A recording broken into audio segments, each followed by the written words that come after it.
mundo aislado y remoto, todavía no explorado en su totalidad.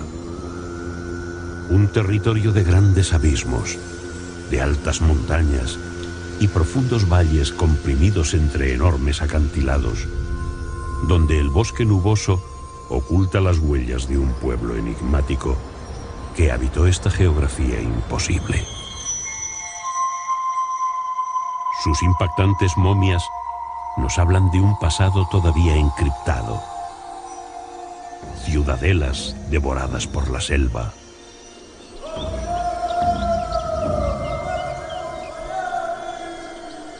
Y misteriosos sarcófagos que desafían al vacío situados en paredes verticales. Son los antiguos chachapoyas, también llamados los guerreros de la niebla. Pero ¿quiénes eran? ¿De dónde venían? ¿Por qué habitaron en los abismos?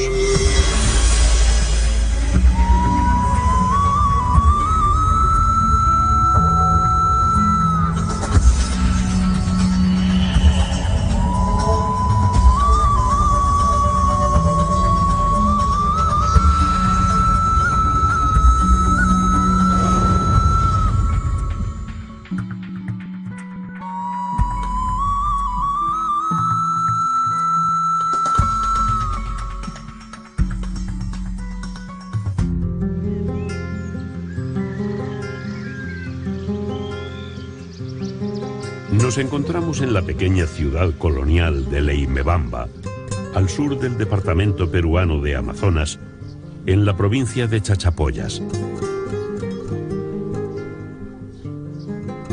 Desde aquí partimos hacia la región de La Joya para llegar hasta los acantilados donde los chachapoyas construyeron sus mausoleos o chulpas funerarias.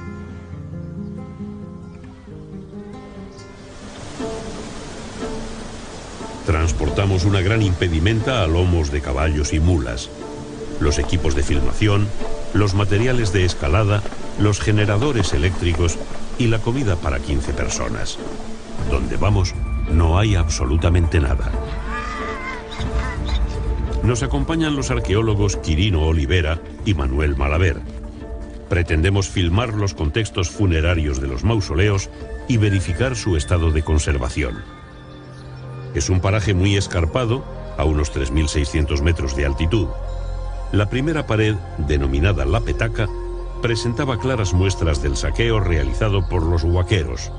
Sus chulpas funerarias estaban casi destruidas.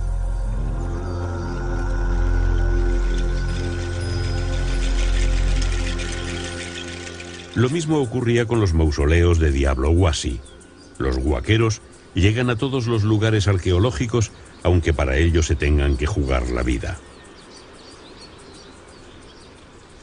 Después de una larga caminata, finalmente hemos llegado al sitio arqueológico Diablo Huasi, donde existía un conjunto de urnas funerarias depositadas en esto, y nos hemos dado con la ingrata sorpresa que ha sido completamente arrasado.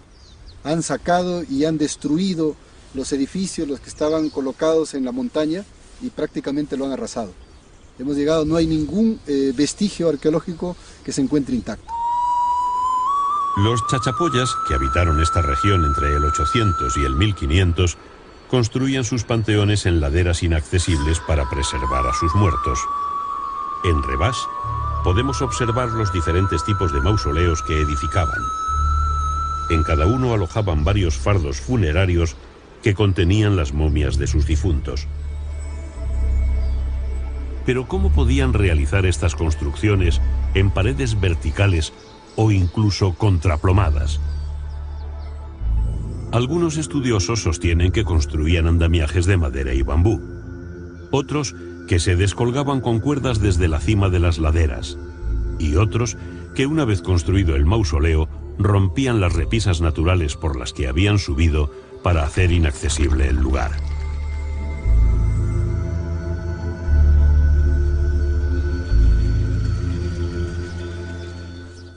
En esta réplica de una chulpa del Museo de Leimebamba, vemos cómo ubicaban los fardos funerarios que contenían los cadáveres momificados de sus difuntos.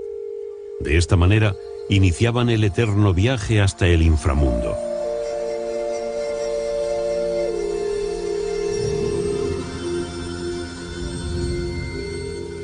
Terminado el proceso de momificación, el cuerpo era enfardelado, es decir, se le embalsamaba con lienzos de algodón que constituían la mortaja. Luego se le ceñía la capa exterior de una tela más fuerte, que normalmente iba bordada con grecas en zigzag. A la altura de la cabeza, el bordado componía el dibujo esquemático de un rostro humano que se supone representaba al difunto. El fardo se protegía finalmente con un armazón de tablas de madera sujetas por 2 aros de caña y cuero que hacían las veces de ataúd.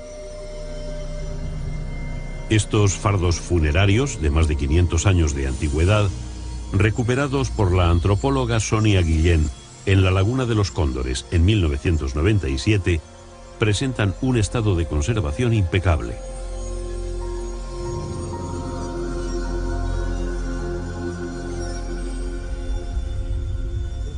Nuestro cuerpo expedicionario, comandado por José Manuel Novoa, seguía explorando la zona. Los campesinos de la aldea de La Joya hablaban de los lugares en los que había restos arqueológicos. Y hay muchos. Hay bastantes, sí, ¿Sí? bastantes hay. ¿Cuántas chupas ahora? Sí. Como 6, 7 habrá. Ya. ¿Y tú las has Sí, visto? una ¿Tú las has visto cerradas? Cuando las has visto. No, me parece que están destruidas algunas cerradas. Así. Algunas cerradas. Sí. Bueno, vamos a ver. ¿Y a cuánto está más o menos esto? Una hora que sea. Una hora. Yo los voy a llevar, maestro. Yo los voy a ¿sí? llevar, ¿ya? Venga. Yo los voy a llevar. Estupendo, vamos a ver si hay suerte ahí. ¿Eh? ¿Cómo se llama usted? Nixon Díaz. Nixon. Yo soy nacido... Como el expresidente. Nixon. ¿Puede repetir su nombre, por favor? Nixon Díaz Farge. De La Joya mismo. De La Joya, nacido, criado acá. Sí. Así es. Bueno, entonces está por aquel valle, por allá. Sí, por ahí vamos a ir, llegamos al río, vamos a ir río, así, caminando, el caballo no. El camino por el que nos guiaba Nixon transcurría por el cauce de un torrente estacional a unos 3.500 metros de altitud. Era un verdadero rompepiernas. Había tramos en los que el bosque nuboso se hacía casi impenetrable. Claro, esta parece que le han tirado todo ya para acá abajo, todo el frontis, pero por Pero lo esta menos, debía tener 3 pisos, porque es enorme. por lo menos ha tenido 3 pisos. Quizá haya restos todavía ahí, ¿no? Sí, ahí hay. Están los huesos en la parte de la base, se ve de acá una punta, y lo que te quiero decir es que lo que han aprovechado siempre es el techo natural que tiene en la parte superior, pues lo han hecho de 2, 3 pisos, ¿no? La pared de Timbambo parecía tener enterramientos intactos. Posiblemente los temblores sísmicos habituales de la zona habían destruido las fachadas de las chulpas, pero a simple vista no se apreciaban huellas de huaqueo. Y sabes que también me da la impresión que está intacta, José Manuel, está la de la grieta abajo. ¿Has visto? Abajo de la grieta, abajo de la Sigue la grieta a la mano izquierda donde hay una especie de polvo encima. Sí, esta decía yo. La que está justo aquí delante. Claro, Esa está intacta, parece. esa también está intacta. Sí, sí. A ver un momento, pero bajando la grieta. A la izquierda. Pero esa está, yo la veo más deteriorada, ¿no? No, es natural, todo lo ves intacto. Está. Justo la que está aquí Lo delante. que se ha caído arriba es un desprendimiento. ¿Y sabes dónde está el desprendimiento? En ese hoyo que tú ves arriba. De la grieta a la izquierda ves un hueco. Y esa piedra se ha caído encima del techo. Claro. No, pero es acá abajo. Ah, es verdad, abajo. Ese está así excelente, allá. ¿eh? Justo esa ahí está bien, sí. Pero mira, date cuenta que se ha desprendido la piedra de arriba. Sí. Ahí está la impronta de la piedra y se ha caído en el techo. Sí, Y está la ventanita. Sí, el descendimiento, sí. ¿Ves? Perfectamente. Oye, pues hay más de lo que parece, ¿eh? A simple vista.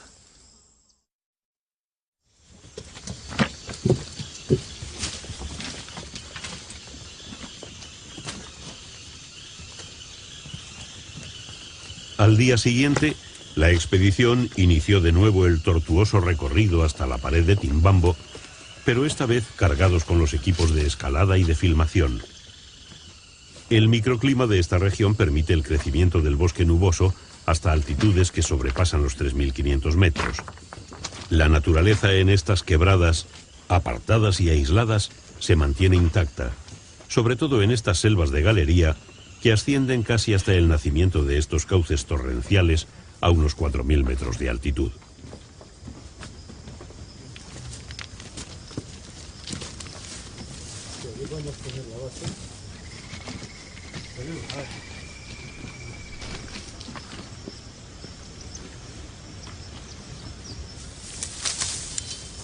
La ascensión hasta la cima del cerro fue muy complicada por lo empinado del terreno y por la maraña forestal que lo cubría. Abrir el camino a golpe de machete fue un trabajo muy pesado.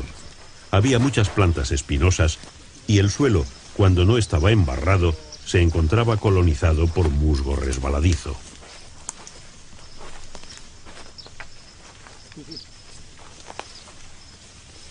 Cerca de la cumbre aparecieron los primeros restos óseos de antiguos chachapoyas, seguramente procedentes de mausoleos que se habían derrumbado.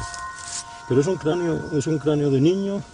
No, ese ya parece ser un adolescente de sexo femenino. Lo digo por los arcos ciliares no son tan pronunciados y la frente es más salida, que es características que tiene el cráneo de una mujer, ¿no? Y bueno, y es joven todavía, ¿no? Bueno, la verdad, unos 17 años por ahí más o menos. 17 ¿no? años. También se nota por las aberturas de las unidades del cráneo, ¿no? No están todavía no están soldados. En la cima del cerro, la vegetación ocultaba la cresta de la ladera. Había que andar con cuidado para escoger el lugar del descenso. Entiendo entonces que tenemos que irnos un poquito más a la izquierda, en cambio. Está bien, como a unos 20 metros por debajo de ti hay una especie de vaguada. Hay un farallón a la izquierda, que no hay nada, y justamente donde tú estás ahora mismo, si fuera una vertical, pasas por las chulpas estas que están primero las abiertas y después las cerradas.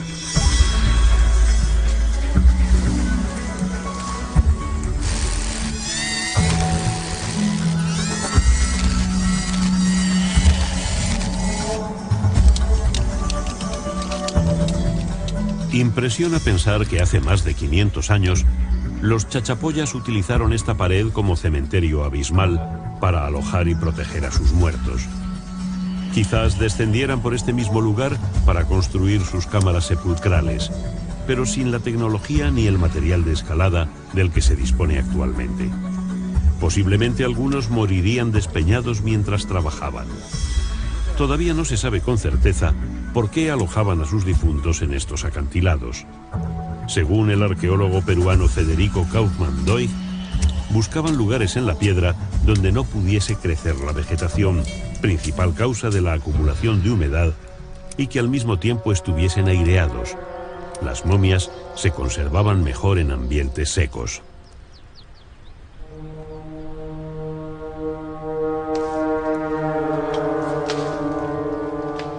Xavi Sardá, experto en rescates en alta montaña, es el primero en descender, mientras Nacho Herranz, también escalador experimentado en sistemas de seguridad, observa la resistencia de los anclajes. La pared es muy inestable, la roca se encuentra muy descompuesta y no tiene mucha solidez.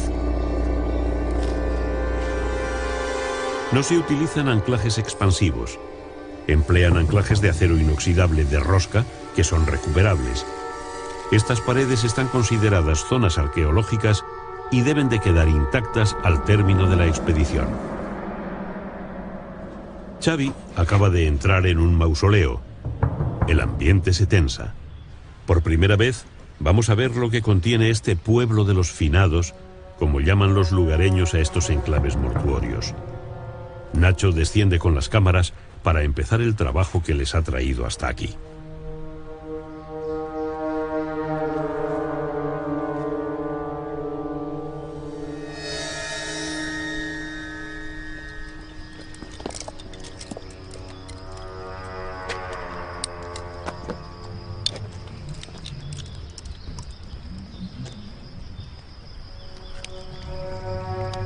En las repisas, entre las piedras de las chulpas destruidas, se aprecian restos humanos. Los más reconocibles son los cráneos y los huesos largos, como los fémures. Son partes de enterramientos destruidos.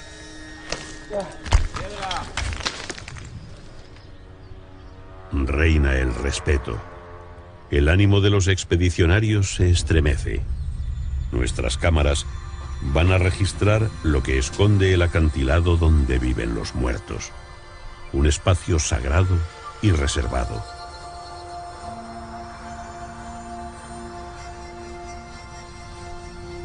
En el interior, los osarios de los antiguos chachapoyas atestiguan un pasado religioso en el que la vida más allá de la muerte era su principal objetivo.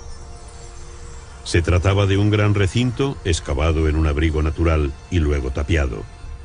Según el arqueólogo Manuel Malaver, los enterramientos eran de gente común a los que se les daba sepultura casi sin ajuar mortuorio.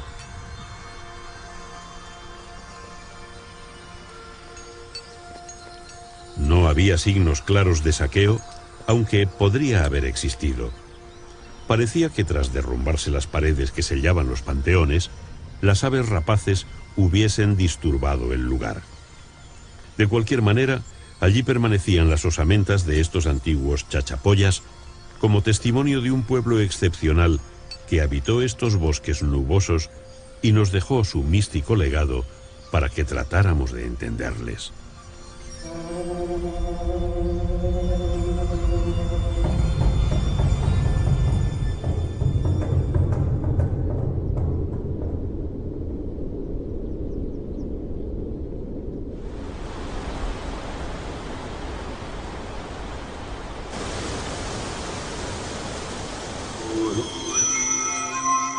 A los personajes de la élite se les sometía a un laborioso proceso de momificación. Era muy importante prepararles bien para que sus almas pudiesen viajar hasta el inframundo y vivir más allá de la muerte. Si se destruía la momia, el difunto dejaba de existir para siempre. Por eso trataban de guarecerlas en lugares inaccesibles o vigilados.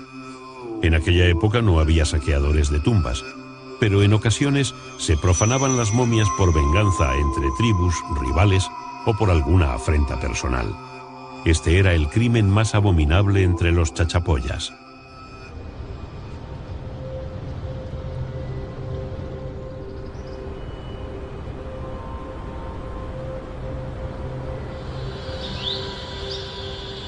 Al sureste de Leimebamba, en la laguna de los Cóndores, la selva crece pujante y desenfrenada. Es un mundo húmedo y hostil. Su majestuosa belleza a veces se torna tenebrosa e insondable. En 1996, en un abrigo natural a unos 100 metros de altura sobre la laguna, oculto por la exuberante vegetación, unos huaqueros descubrieron accidentalmente 6 mausoleos chachapoyas intactos con más de 200 fardos funerarios en un impresionante estado de conservación. Revolvieron todo y cortaron con machetes varias momias, pero al no encontrar oro ni joyas de valor, abandonaron el sitio arqueológico. Unos meses más tarde, el arqueólogo Federico Kaufmann-Doig organizó la primera expedición al lugar y registró minuciosamente el descubrimiento. Presididos por pinturas rupestres de difícil interpretación hasta el momento, los mausoleos tienen 2 pisos y ventanas que miran a la laguna. Los fardos se colocaron en la planta superior. Gracias a la decisiva intervención de la antropóloga Sonia Guillén en 1999, las 219 momias de la laguna fueron rescatadas. Esta audaz iniciativa ha evitado su inexorable destrucción, como ha sucedido en muchos otros lugares arqueológicos del Perú. Actualmente se exhiben en el Museo Arqueológico de Leimebamba en una cámara especialmente acondicionada para su conservación. El primer paso en el proceso de momificación era la dilatación del esfínter del ano para extraer el paquete intestinal a través del recto. Luego lo cegaban con un tapón de tela. Para preservar los rasgos faciales, rellenaban con algodón y fibras vegetales las fosas nasales debajo de las mejillas y la boca. Las partes delicadas, como los dedos de manos y pies, los sujetaban con una soguilla. La piel la raspaban para eliminar el vello y la curtían con hierbas como el poleo y la muña. Antes del embalsamamiento, rompían las articulaciones de las extremidades y los tobillos para forzar la posición fetal.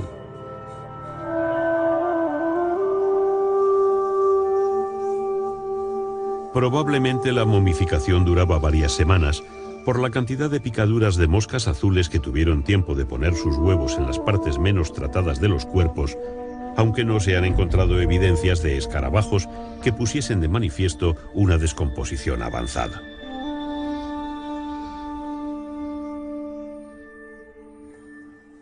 En algunos casos pudieron utilizar la técnica del ahumado para acelerar el proceso de desecación de la piel. Cerca de la momia colocaban bolsas de hierbas olorosas como parte del proceso. Una vez preparado el cuerpo, colocaban alrededor del cuello una tela a modo de bufanda para sujetar la cabeza erguida. Luego lo vestían con una serie de túnicas y mantos de algodón, algunos de ellos bordados con diseños típicos chachapoyas, que sin duda evocaban a sus deidades, como los dibujos que observamos en las fachadas de sus construcciones.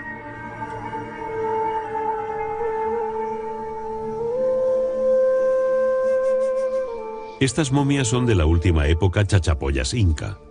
El uso de estos mausoleos pudo continuar durante bastante tiempo en la época colonial, al ser la Laguna de los Cóndores un lugar remoto y escondido para ser afectado por la llegada de evangelizadores.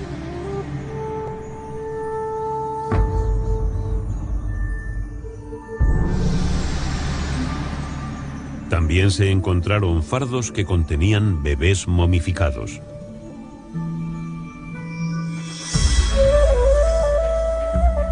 Nuestro viaje en la historia continúa hacia el norte. La ciudad de Chachapoyas es un buen lugar para establecer la nueva base de operaciones.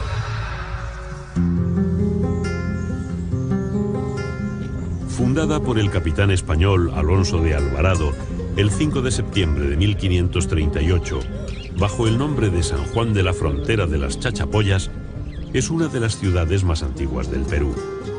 Con sus 35.000 habitantes, mantiene todavía su aire colonial. Fue pensada para ostentar la capitalidad del oriente peruano.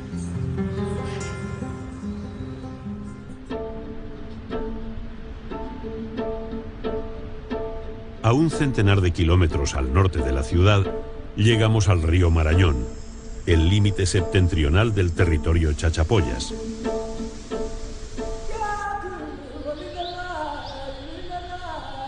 En un abrigo natural encontramos las pinturas rupestres de Yamón, una verdadera sinopsis cronológica de la presencia humana en estas tierras.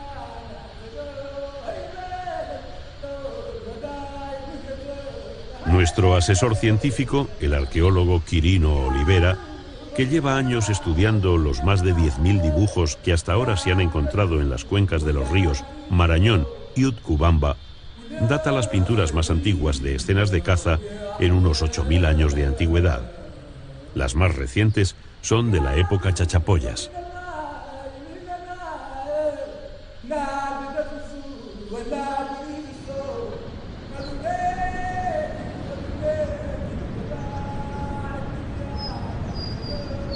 Aquí vivieron los indios chachapoyas más antiguos hace unos 1200 años. Un enclave lejano y salvaje de naturaleza virgen, en el que se contabilizan más de 20 saltos de agua permanentes que en época de lluvia son mucho más aparatosos. Un mundo perdido cubierto por el manto verde de la jungla y oculto casi de continuo por la niebla. Un territorio poco explorado.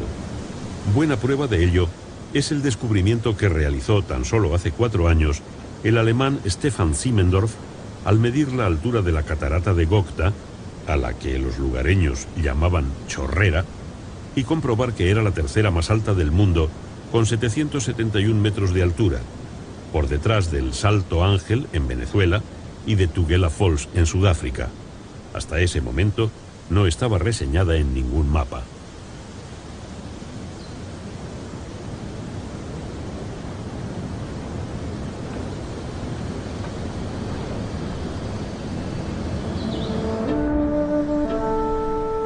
En estos últimos años se han realizado sondeos espeleológicos en las numerosas cuevas que existen en esta región y los descubrimientos han sido sorprendentes. Posiblemente, los primeros chachapoyas eran trogloditas.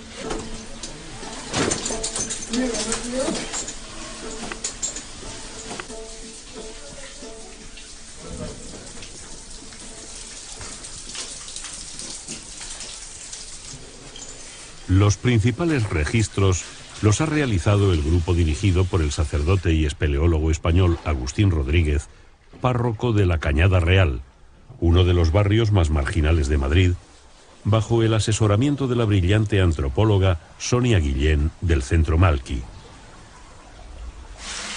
3:40. En las más de 20 cuevas investigadas se han encontrado restos de construcciones habitacionales y una gran cantidad de enterramientos chachapoyas. Hasta ahora se creía que esta singular cultura se desarrolló desde el 800 al 1500, pero es posible que sus orígenes sean anteriores. Aunque parezca mentira, hasta aquí también han llegado los huaqueros. Por eso, estos osarios apilados y fuera de su contexto funerario. Vamos a ver, los huesos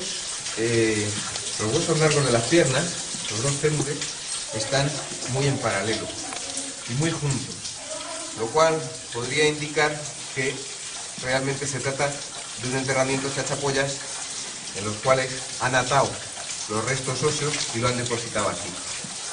Los huesos largos de los brazos, bueno, esto sería una tibia, estaría prácticamente ligada con los huesos del fémur, pero luego tenemos aquí los huesos de los brazos también.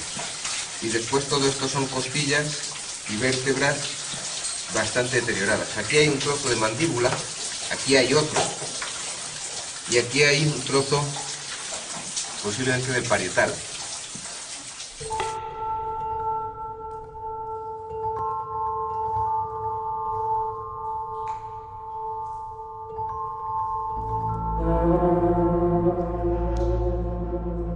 Hasta ahora no se sabe con certeza cuándo y por qué los chachapoyas salieron de las cuevas y colonizaron las montañas.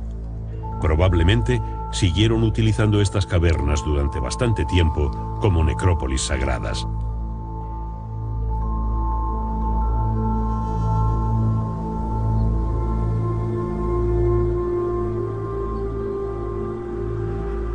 Los restos de sus pueblos de casas circulares en las laderas de las montañas son escasos si tenemos en cuenta que su población en el año 1500 se estima en unos 300.000 habitantes. Por eso se piensa que en su mayor parte estas construcciones eran almacenes de grano edificados en la altura para preservarlas de la humedad. Sus viviendas estarían situadas junto a los cultivos y serían más rudimentarias, de materiales más livianos, con paredes de barro y techos de paja.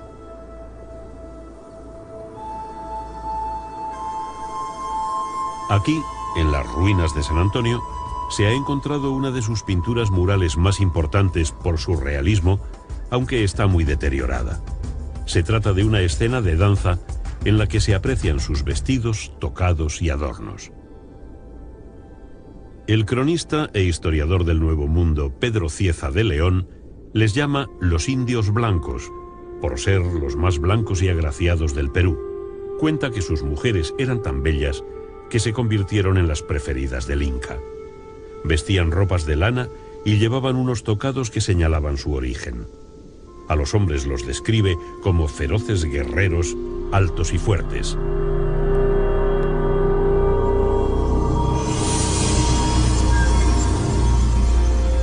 Ascendemos a Cuelap, la ciudadela de las nubes.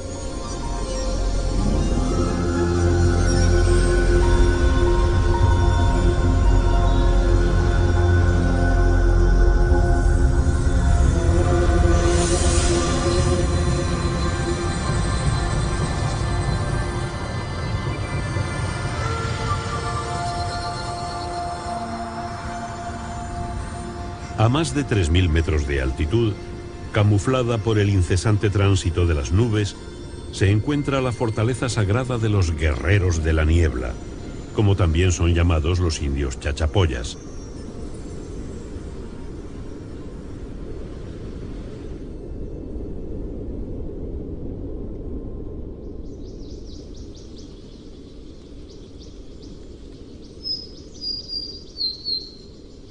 Cuelap fue construida en el apogeo de la cultura chachapoyas del 1000 al 1300, en la margen izquierda del río Utcubamba, en la cima de una cresta rocosa de material calcáreo llamado La Barreta.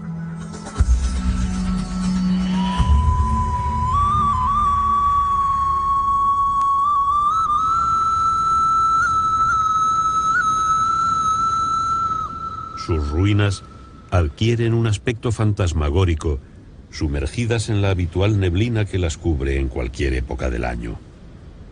La voraz vegetación que coloniza los antiguos recintos confiere a este ciclópeo monumento una apariencia misteriosa de civilización perdida en el tiempo.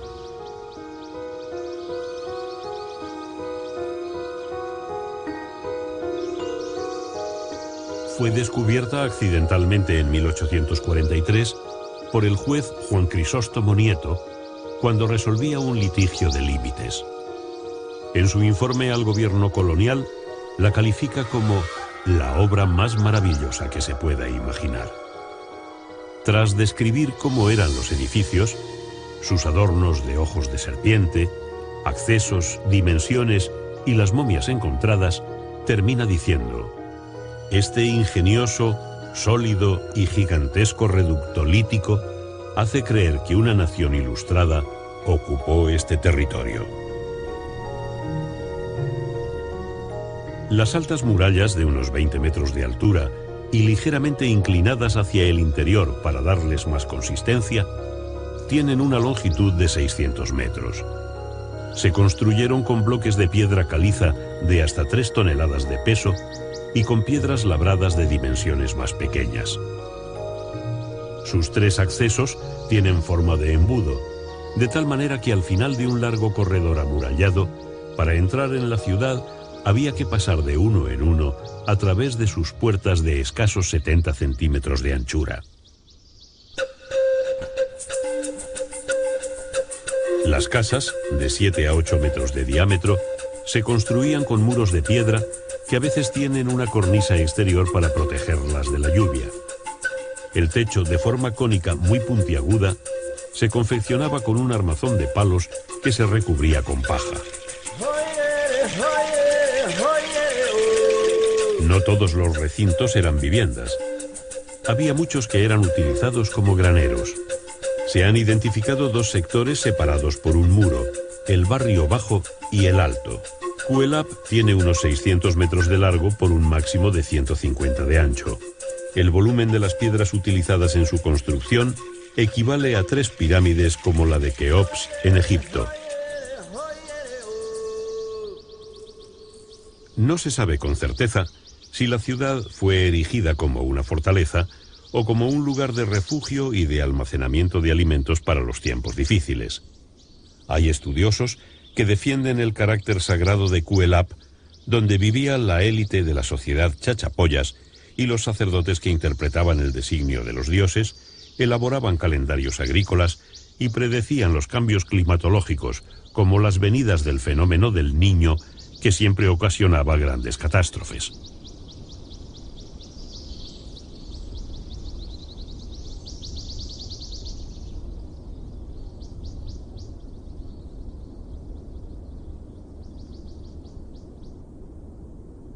En las viviendas todavía son reconocibles las covachas de piedra que usaban para criar los cuy, o conejillos de Indias, uno de los principales aportes proteínicos en su dieta. En unas oquedades redondas practicadas en el suelo de algunas casas, se han encontrado osamentas humanas, lo que hace suponer que acostumbraban a enterrar a sus familiares en las propias viviendas.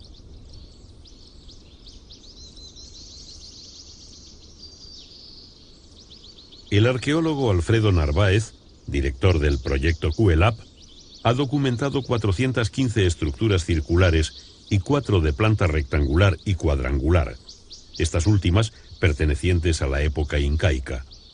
Se calcula que la ciudad fue habitada por unas 3.000 personas. A este edificio de forma cónica invertida se le llama el tintero. En su interior posee una cámara en forma de botella. No se sabe con certeza qué utilidad tenía: un granero, un depósito de agua o una prisión donde se sacrificaba a los enemigos. Este rostro labrado en su fachada quizás nos dé la respuesta algún día.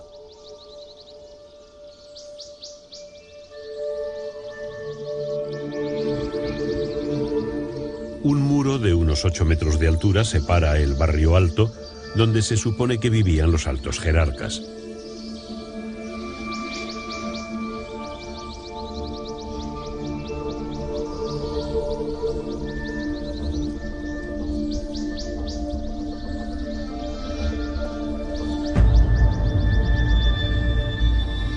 Hay edificios de grandes dimensiones que podrían ser templos en los que, aparte de sacrificar animales, se podrían haber realizado sacrificios humanos en ocasiones especiales, como ante la llegada del fenómeno del niño.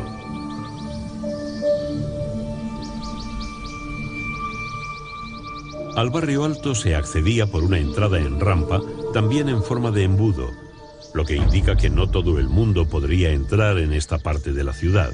Seguramente tendrían que pasar algún control.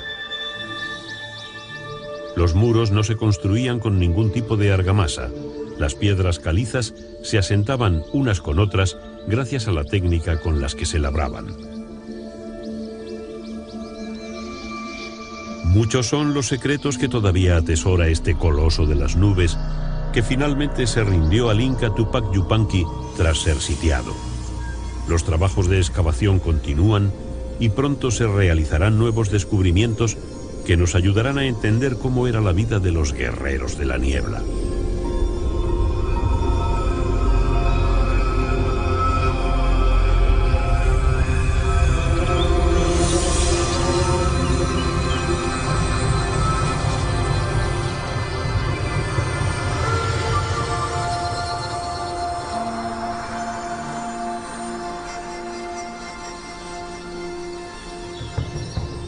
Son los sarcófagos de Carajía, anclados en una pared vertical y engalanados con cabezas trofeo.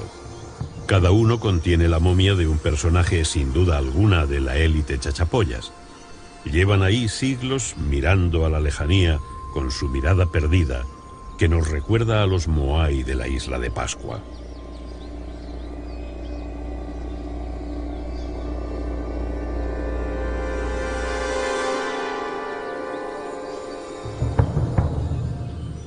Otros grupos de sarcófagos de menor rango se encuentran diseminados en las repisas y abrigos naturales de la pared. Muchos han sido saqueados y sus momias despedazadas y devoradas por las alimañas y aves de rapiña. Afortunadamente, solo uno de los purunmachus, como llaman los locales a los más elaborados, ha sido profanado. Depositaban la momia en la repisa y los construían in situ con cañas y barro mezclado con paja, modelando trazos humanos carentes de extremidades. La parte externa la enlucían y la decoraban con símbolos clánicos y religiosos. Casi siempre se encuentran alineados en número de 4, 6 u 8.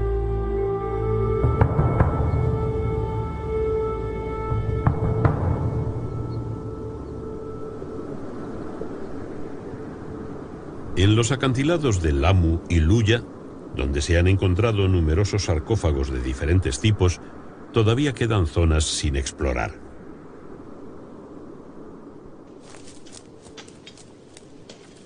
El arqueólogo alemán Klaus Koschmider hace tiempo que investiga estos cañones de Lutcubamba. Con sus 2 asistentes, lleva más de 3 años registrando minuciosamente los recovecos de los grandes farallones. Ha realizado muchos e importantes descubrimientos. Su trabajo de campo es audaz y arriesgado.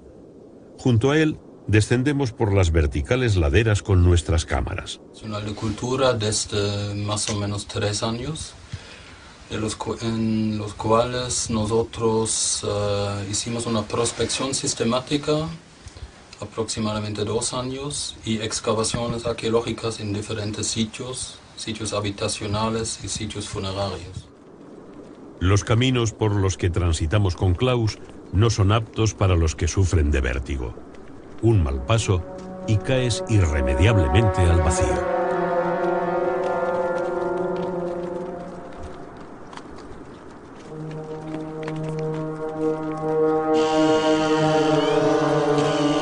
Con la ayuda de nuestros especialistas en escalada, Klaus accede a algunas cuevas que quería inspeccionar y por la falta del material adecuado no podía hacerlo.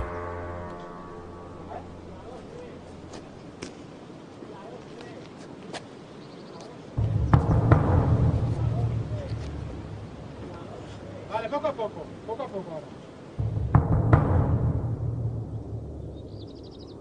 En estas paredes verticales encontramos recintos habitacionales y enterramientos como este sarcófago intacto. Se trata de una pared que tapia una oquedad natural con una cabeza teñida con arcilla ocre parecida a los purunmachus de Carajía.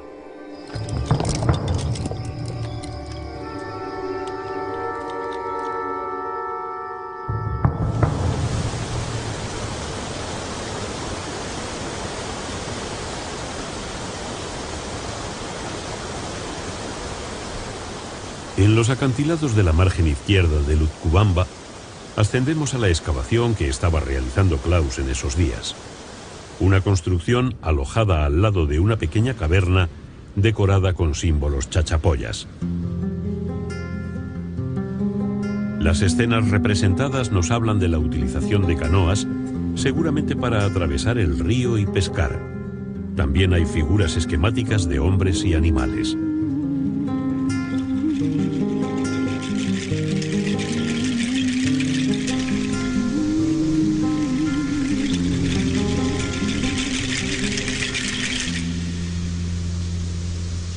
La importancia de la excavación que realizaba Klaus residía en los enterramientos que había encontrado en el piso de una vivienda de ladera, situada a media altura del cerro dominando el valle.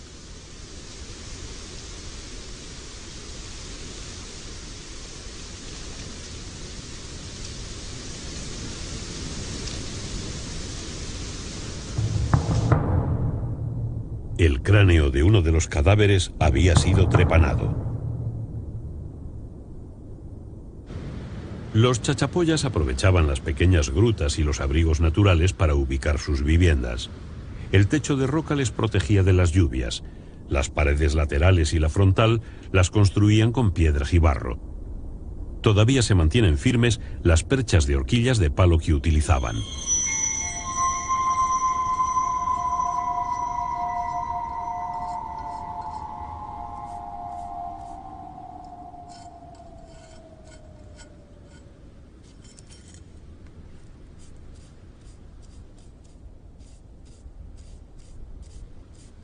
Bueno, nosotros nos encontramos acá en el sitio de Coralpampa, que se ubica en la margen izquierda del río Utcubamba.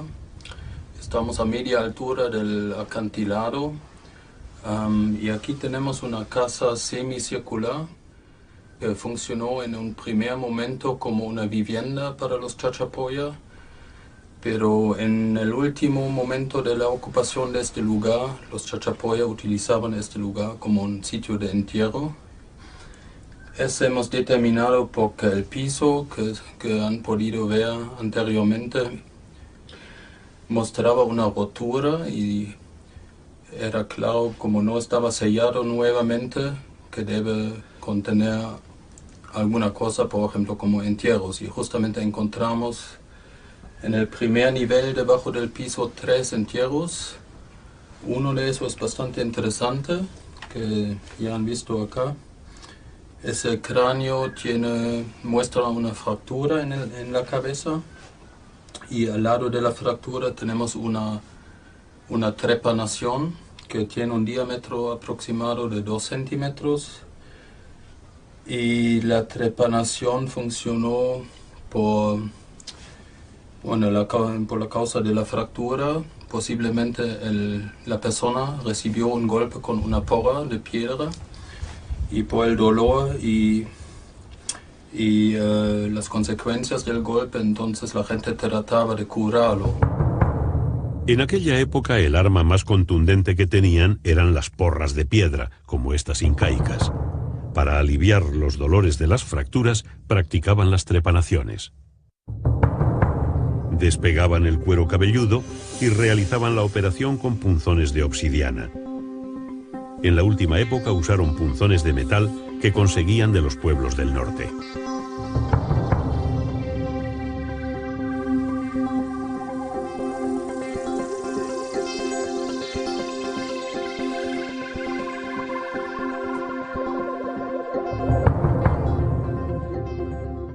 la trepanación funcionó para curar al paciente o a la persona herida, porque claro que tenía bastante dolor por el golpe y trataban de aliviar el dolor poniendo hierbas en la zona fracturada y tenían que abrir el cráneo para tal tratamiento, ¿no?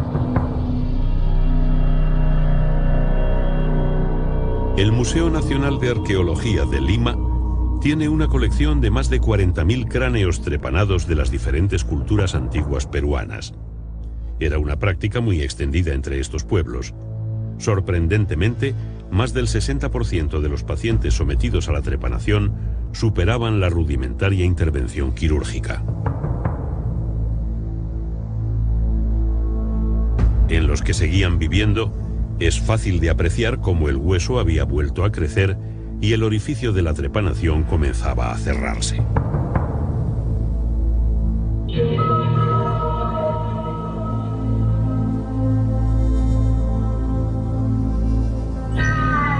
En algunos casos, los orificios se cerraron totalmente.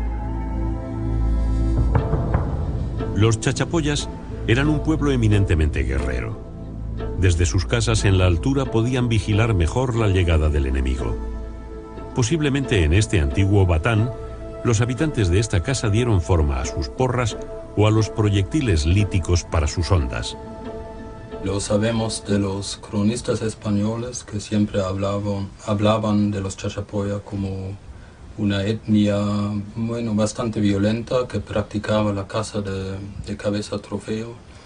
Y posiblemente hubo bastantes conflictos entre los subgrupos, pero también después, cuando llegaron los incas, violentos enfrentamientos con ellos para defender su libertad, ¿no?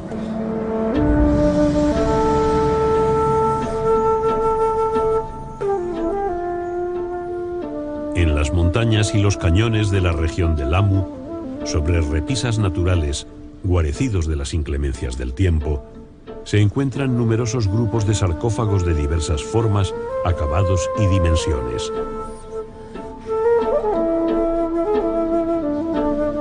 Todos tienen cierta apariencia humana, aunque según algunos investigadores también podrían ser una representación fálica. La cabeza sería el glande liberado del prepucio. Kaufmann-Doig diferencia varios tipos básicos de sarcófagos: el regio, de grandes dimensiones, como los de Carajía; el de cabeza en el vientre, de menor elaboración; el de cabeza en el pecho; y el de escudo, una simple pared lisa que cierra una oquedad con una cabeza.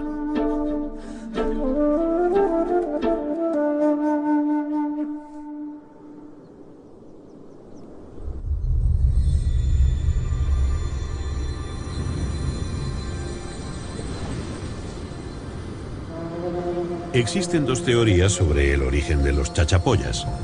Hay estudiosos que afirman que procedían de los Andes. Otros sostienen que llegaron de zonas bajas de la selva amazónica. Lo cierto es que fue una cultura sorprendente, sobre todo por sus manifestaciones religiosas de culto a los muertos. Sus arraigadas creencias en la trascendencia después de la muerte hicieron que se convirtieran en los arquitectos del abismo.